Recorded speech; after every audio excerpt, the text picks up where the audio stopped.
디모데전서 강의 61번째 시간입니다. 오늘은 디모데전서 6장 5절과 6절의 말씀을 가지고 함께 은혜를 나누어 보도록 하겠습니다. 우리가 지난 시간에 나누었듯이 교회 내에 다른 교훈을 가르치는 사람들을 함께 나누었습니다. 그들에 대한 주의를 주며 경계심을 늦추지 말 것을 사도 바울은 가르쳤습니다. 그래요. 다른 교훈을 이야기하는 사람들, 가장 큰 특징을 보면 사람들의 귀가 솔깃하는 그런 이야기들을 잘 합니다.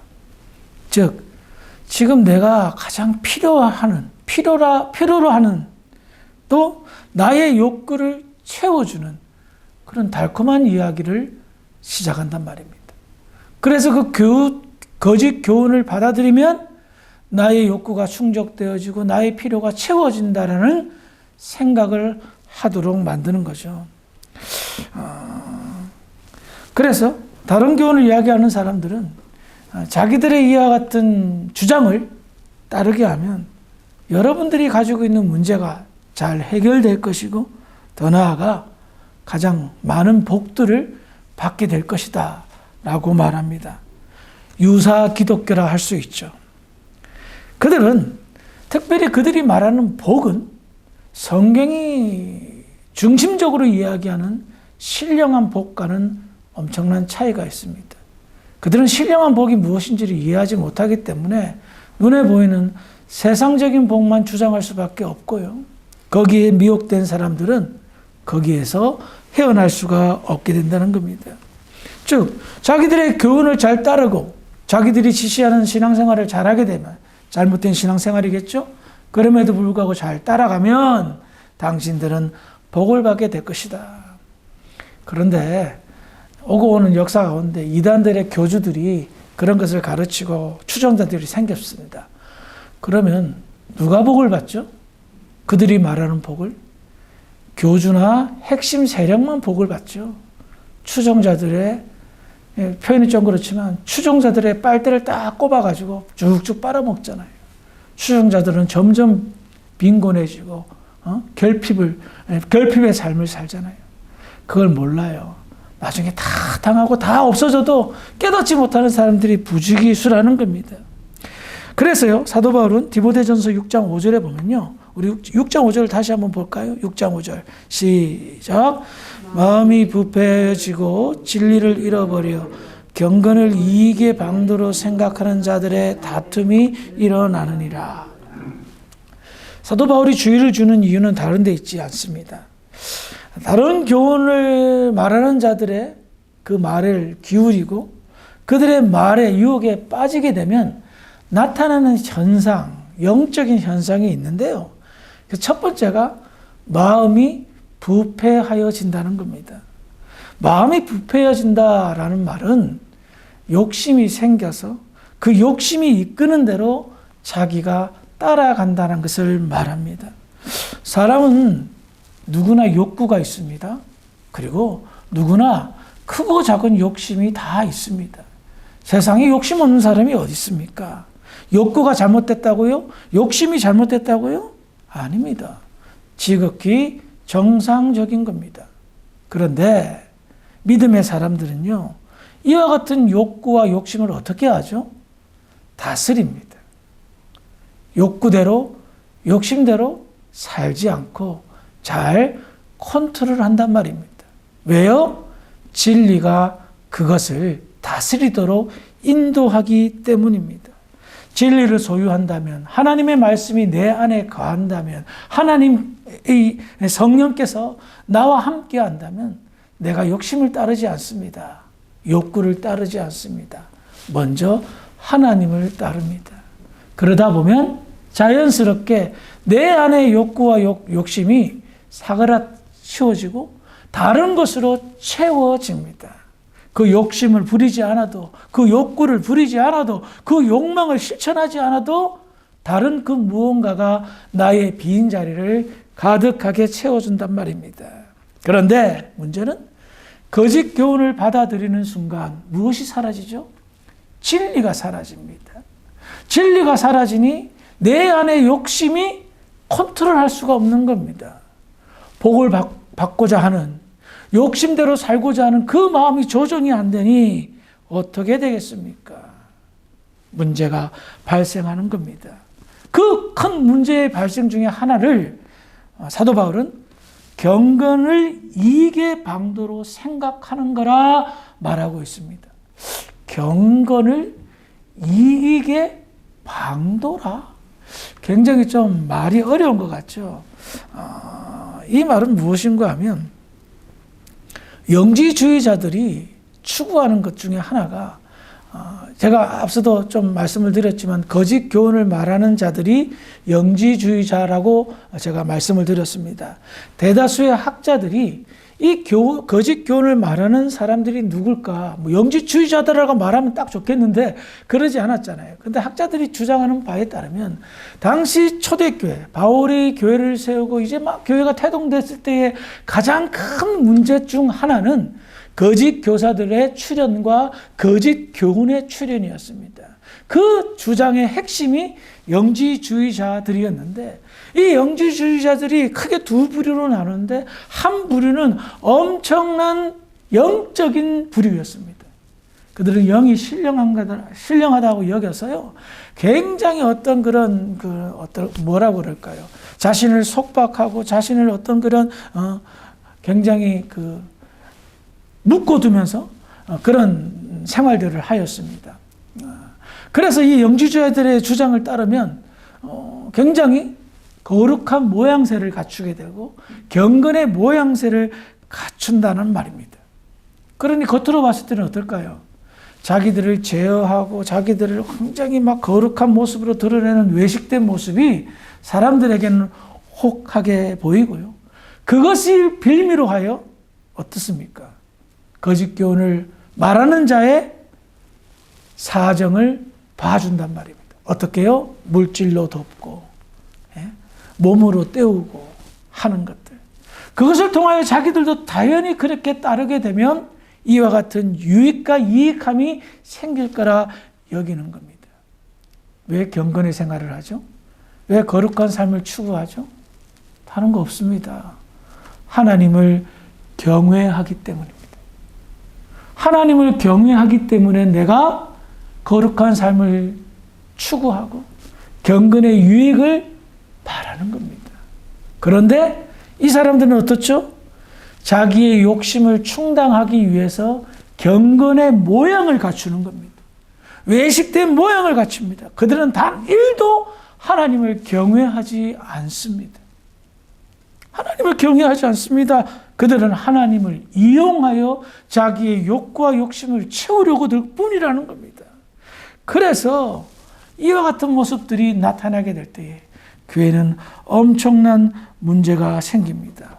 왜냐하면 이와 같은 외식된 삶, 경건의 모양은 있으나 내용이 없는 모습들은 결국 비교하게 됩니다. 누가 더 거룩하니, 누가 더 경건하니. 이와 같은 비교 의식으로 인하여 무엇이 깨집니까? 관계가 깨집니다. 관계가 깨지면 자연스럽게 일어나는 현상, 다툼이 일어납니다. 욕망으로 진리가 떠나서 욕망이 생기고 그 욕구를 충족하기 위해서 외식된 모습이 나타나고 그 외식된 모습이 비교하게 되고 그 비교가 결국 다툼이 일어난다는 거예요. 그것을 사탄이 노리는 겁니다. 최종 목적, 깨지는 겁니다. 하나님과의 관계를 깨트리기 위하여 거짓 교훈을 말하고 거짓 교훈을 따름으로 인하여 성도들 간의 좋은 관계가 깨지는 겁니다. 그래서 무엇이라 말합니까? 다툼이 일어나느니라. 사도 바울이 에베소 교회에 왜 디모데를 파송했습니까? 교회가 너무 예수를 잘 믿고 정말 하나님 바라는 대로 말씀 따라 잘 나가서요? 그렇지 않았어요. 문제가 생겼기 때문에, 다툼이 일어났기 때문인 겁니다. 그래서 사도 바울은 거짓 교훈을 이렇게 주의를 주는 겁니다. 다시 본문으로 돌아와서요. 디모데전서 6장 6절을 읽어볼까요? 함께 읽어봅시다. 6장 6절 시작.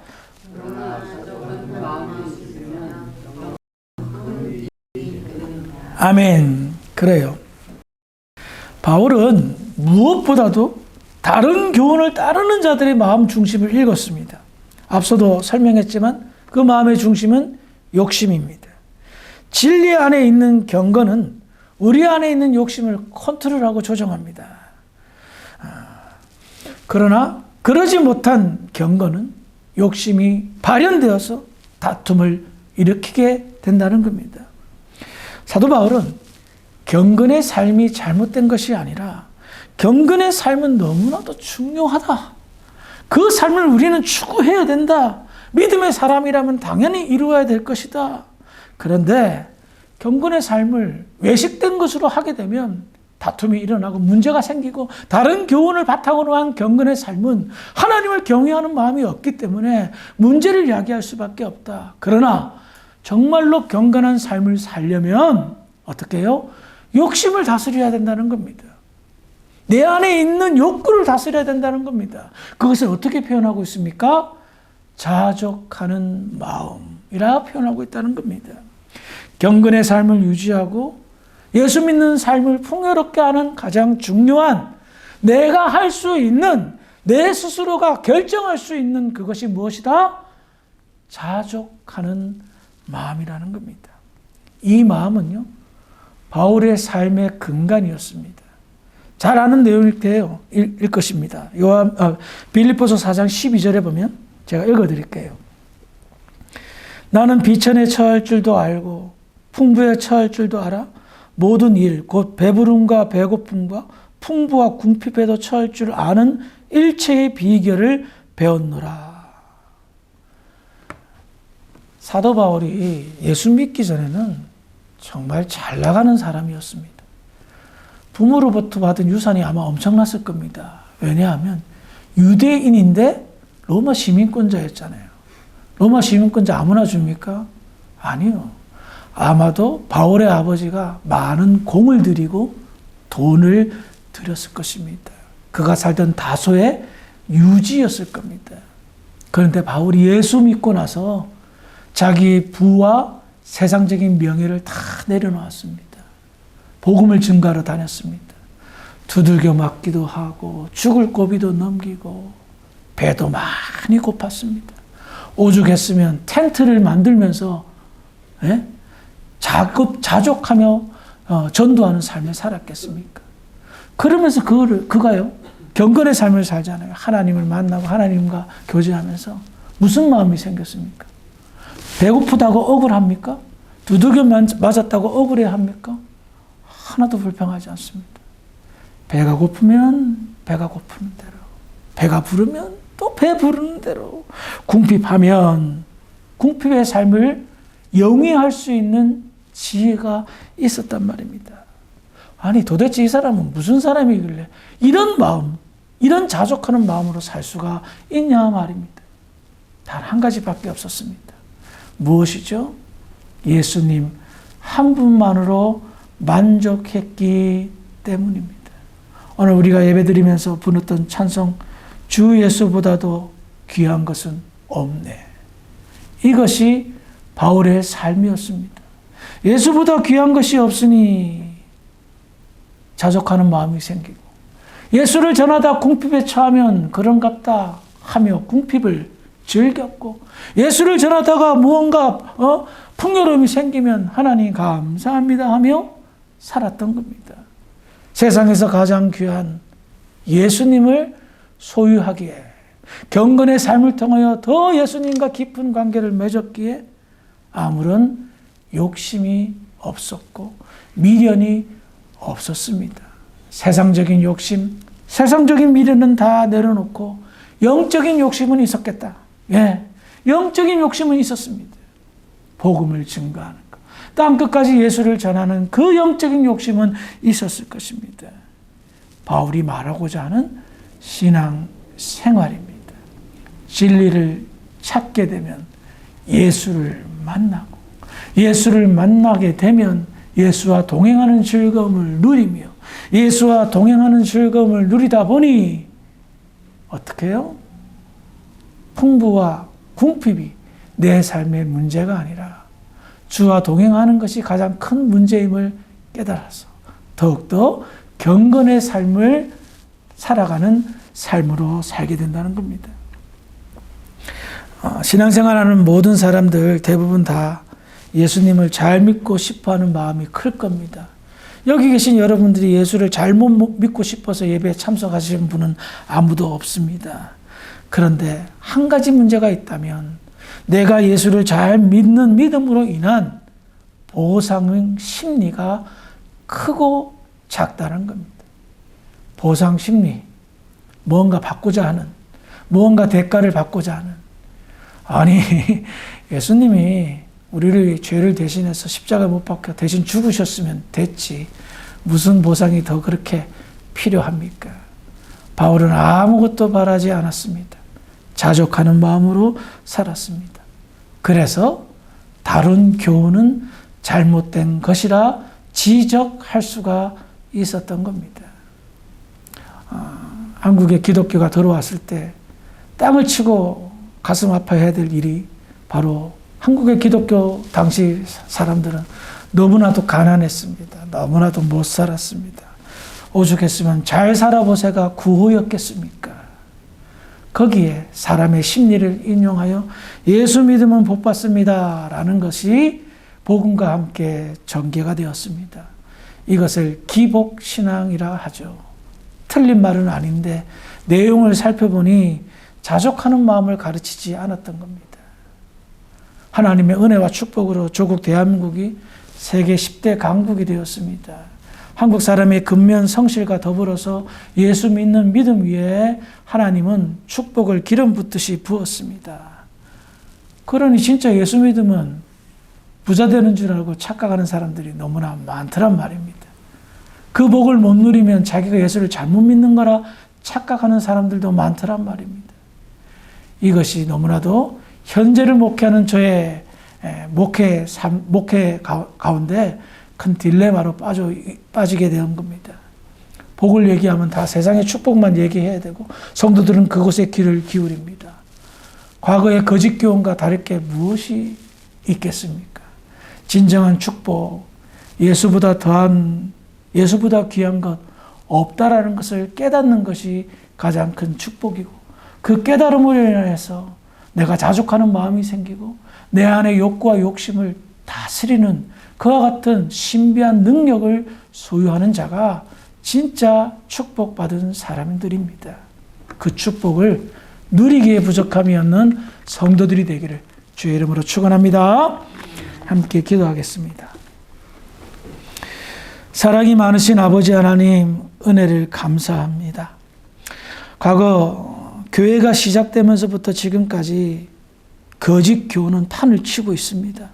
사람들이 미혹당하여 자기가 진리 안에 거하지 못하고 욕심을 부리며 분쟁과 다툼을 일삼는 그 사실을 깨닫지조차 못하게 만듭니다.